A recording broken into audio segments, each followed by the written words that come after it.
ओम श्री भुवन भास्कराय नमो नमः। मैं अपने पिछले 4 वीडियो में मेष से लेकर के कर्क राशि तक के 2023 के भविष्य फल के बारे में विवरण दे दिया है। अभी मैं अगली राशि सिंह राशि के बारे में बताने जा रहा हूँ। एक बात मैंने देखी है कि लोग क्या करते हैं कि अपनी राशि का वीडियो देख करके बाकी से मतलब नहीं रखते हैं। ये स्वाभाविक भी है, क्योंकि दूसरे की राशि से क्या लेना देना।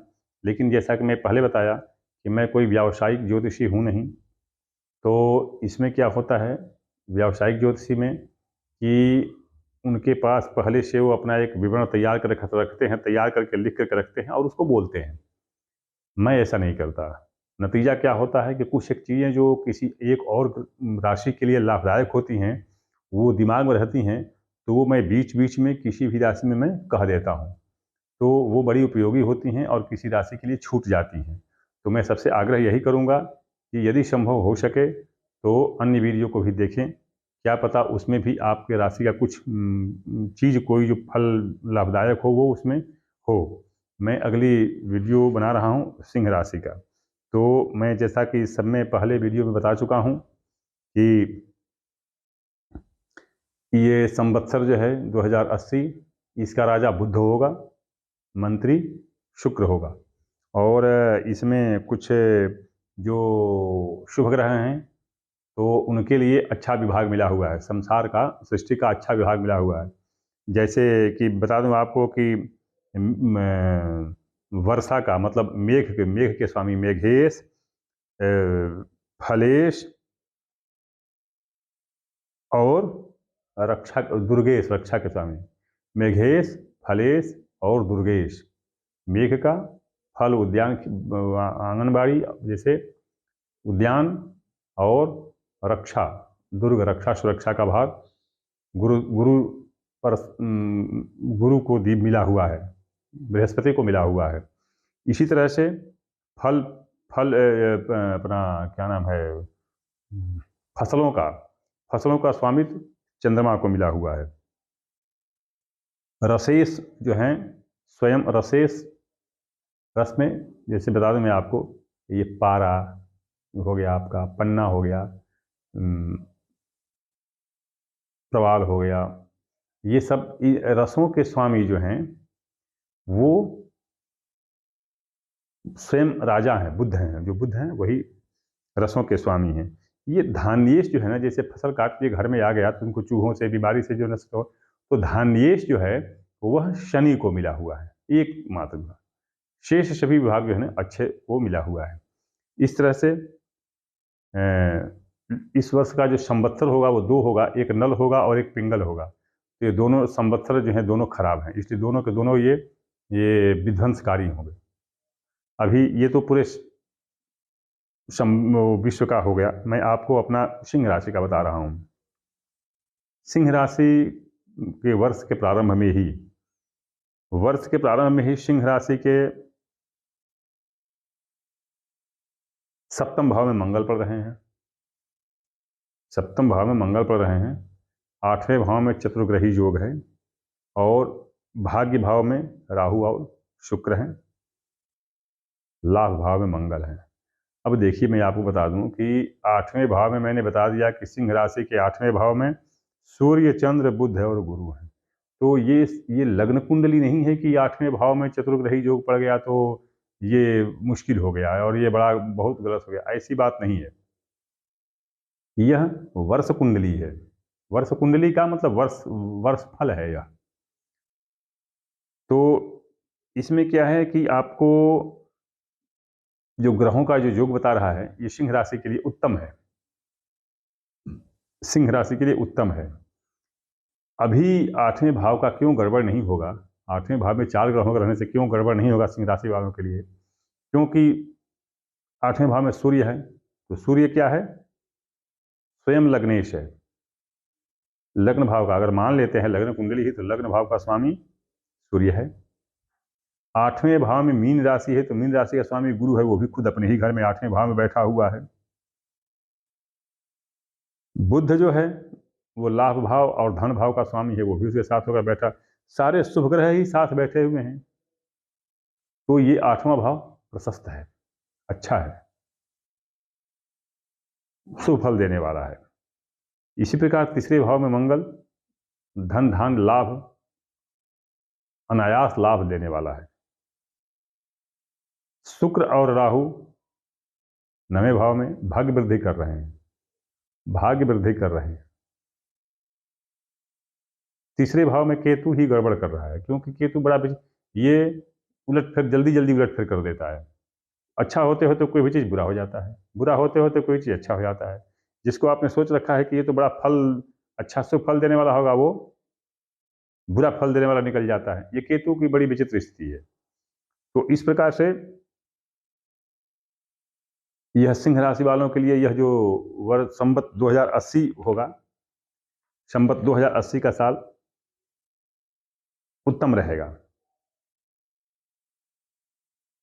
हाँ, ये बात जरूर है कि 11वें भाव का मंगल, 9वें भाव का राहु और 8वें भाव का चतुर्ग्रही योग बहुत संघर्ष कराएंगे, श्रम बहुत करना पड़ेगा। मतलब काम आसानी से सोचिए कि होगा नहीं, काम आसानी से नहीं होगा। कभी कभी मन विचलित हो जाएगा। मन विचलित इसलिए नहीं होगा कि काम में आपको असफलता मिल गई, बल्कि ये होगा कि आखिर इतना करने से क्या लाभ। मतलब जैसे दार्शनिक दार्शनिक भाव उत्पन्न हो जाना, तो इस तरह से हो जाएगा कभी कभी। तो ये संघर्ष की स्थिति बहुत ज़्यादा रहेगी। जैसा कि मैं बताया कि 9वें भाव में राहु शुक्र का योग है, तो इसमें संघर्ष बहुत ज़्यादा करना पड़ेगा। संघर्ष से कभी कभी ऐसा हो जाएगा कि अपना ही केवल मत सोचो, थोड़ा सा जैसे नहीं सन्यासी दार्शनिक भाव उत्पन्न हो जाते हैं, परोपकार की भावना, सामाजिक कार्यों में रुचि बढ़ेगी। जो माता पिता, मामा मामी, नाना नानी इत्यादि हैं, इनका भाव थोड़ा अशुभ है। इनका भाव अशुभ इसलिए है क्योंकि इसमें चौथे भाव में वृश्चिक राशि है। वृश्चिक राशि का स्वामी मंगल है, और मंगल जो है मिथुन का होकर के 11वें में है। तो माता पिता, मामा मामी का स्वास्थ्य बाधा युक्त रहेगा। किसी इनमें से किसी की भी स्थिति या किसी का स्वास्थ्य थोड़ा आशा से ज़्यादा गड़बड़ हो सकता है। इसमें क्या होगा, मंगल के कारण हड्डियों से संबंधित रोग, हड्डियों से संबंधित रोग जैसे क्या होता है इसमें कि गठिया, आमवात, समलबाई, टांस, सियाटिका वगैरह,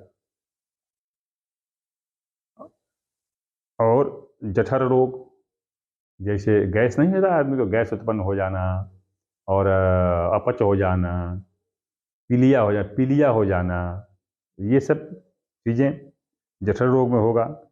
और आँखों को पीड़ा होगी, आँखों को पीड़ा होगी, नेत्र संबंधी रोग हो सकते हैं। जैसा कि मैं बताया, सिंह राशि वालों के लिए यह वर्ष आर्थिक उन्नति का होगा। धन संबंधी उन्नति, लाभ, संग्रह होगा। कई तरह से आमदनी के कारण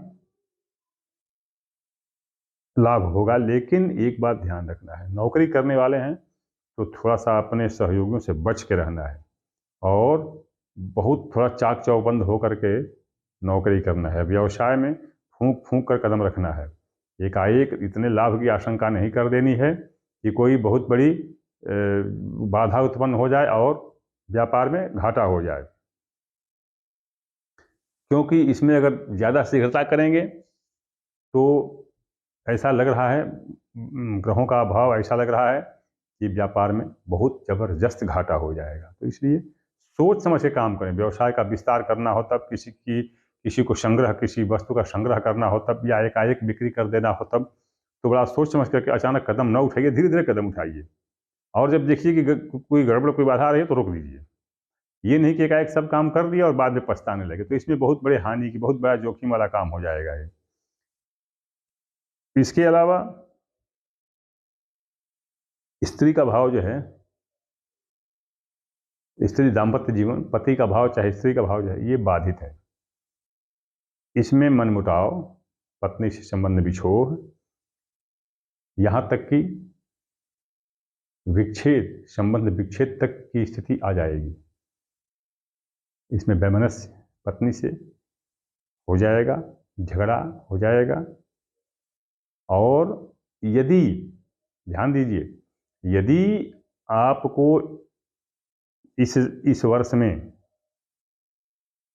यदि आपको इस वर्ष में, वैसे है तो नहीं दिखाई दे रहा मुझे, लेकिन कहीं अगर अर्धकाल सर्प योग की अवस्था उत्पन्न होती है, अर्धकाल सर्प की अवस्था उत्पन्न होती है, तो पति पत्नी का वियोग, किसी एक का विछोह वियोग संभव है।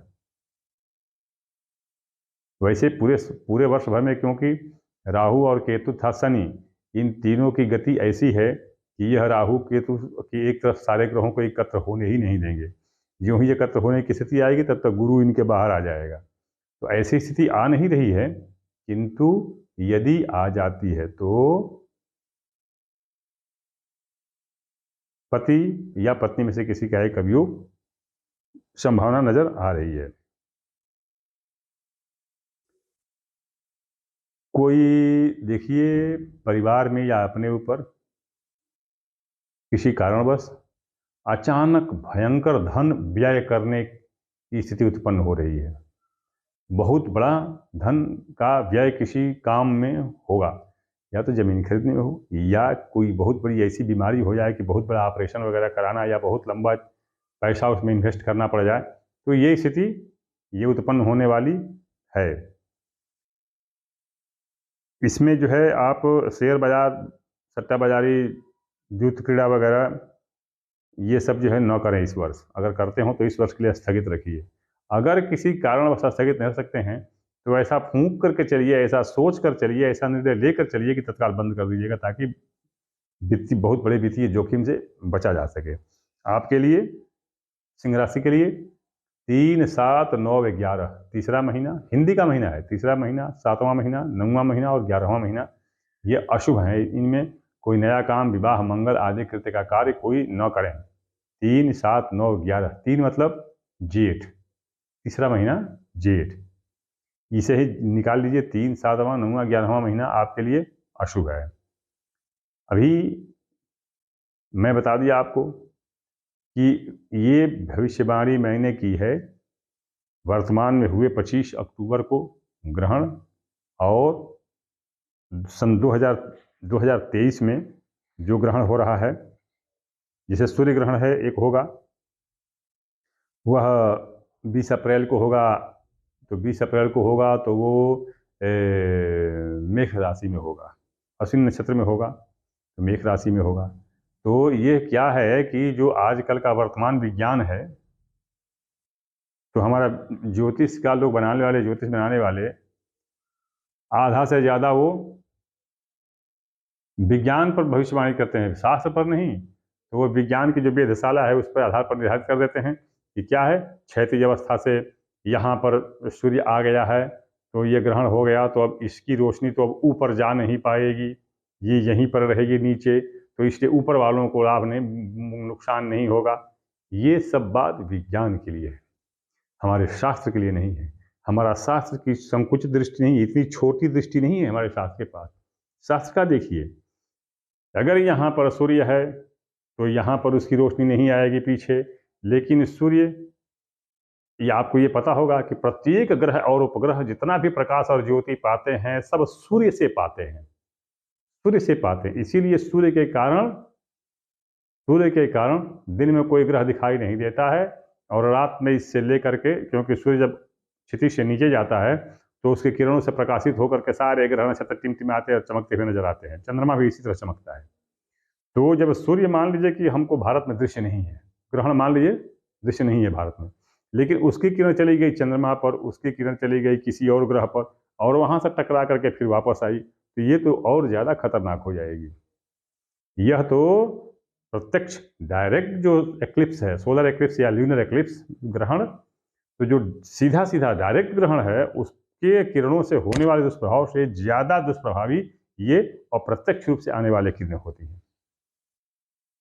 तो इसलिए यह मान लेना कि अरे ये तो भारत दृश्य नहीं है, ऐसा कोई बात तो नहीं है, ये निरंतर गलत है। ये सिर्फ विज्ञान, आधुनिक विज्ञान के लिए ही ये लाभकारी है, हमारे शास्त्र के लिए नहीं है। और जब तक ये शास्त्र को ये समझेंगे विज्ञान वाले, तब तक बहुत विलंब हो चुका होगा। अतः हम धर्मानुयायियों को, धर्म प्रेमियों को, धर्म भीरुओं को इन सब बातों का ख्याल रखना है। तो ये जो है मेष नक्षत्र, मेष राशि पर लग रहा है अपना 20 अप्रैल को, ध्यान दीजिएगा। तो इसमें मेष, वृष, मिथुन, कर्क, सिंह, यानी इसमें जो है आपको पुत्र रोग, पुत्र वियोग, पुत्र शोक, विद्या में बाधा, ये उत्पन्न करेगा। किसको? सिंह राशि वाले को। 14 अक्टूबर को कन्या राशि में लग रहा है, कन्या राशि में लग रहा है। तो कन्या राशि 7वीं पड़ेगी। जैसा कि मैं बता दिया कि दाम्पत्य जीवन में बिछोह, स्त्री से बिछोह, या ये ऐसा संभव है। तो ग्रहण के प्रभाव से ये भी होगा। इसके अलावा जो है आपको एक तो अब 8 अप्रैल 2024 में लग रहा है, तो वो तो अभी उसका मैं नहीं बताऊंगा। अभी मैं 29 अक्टूबर को 2023 को चंद्र ग्रहण लग रहा है, वो भी मेष राशि पर ही लग रहा है। तो मेष राशि पर लग रहा है, तो इसका मतलब कि आपको फिर वही पुत्र वाला भाव गड़बड़ करेगा सिंह राशि वाले को। तो ये ग्रहण का प्रभाव के ऊपर, आपके ऊपर होगा।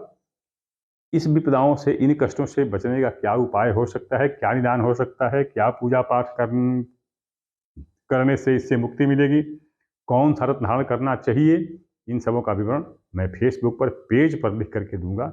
इसको आप देखिएगा। ओम श्री सूर्याय नमः।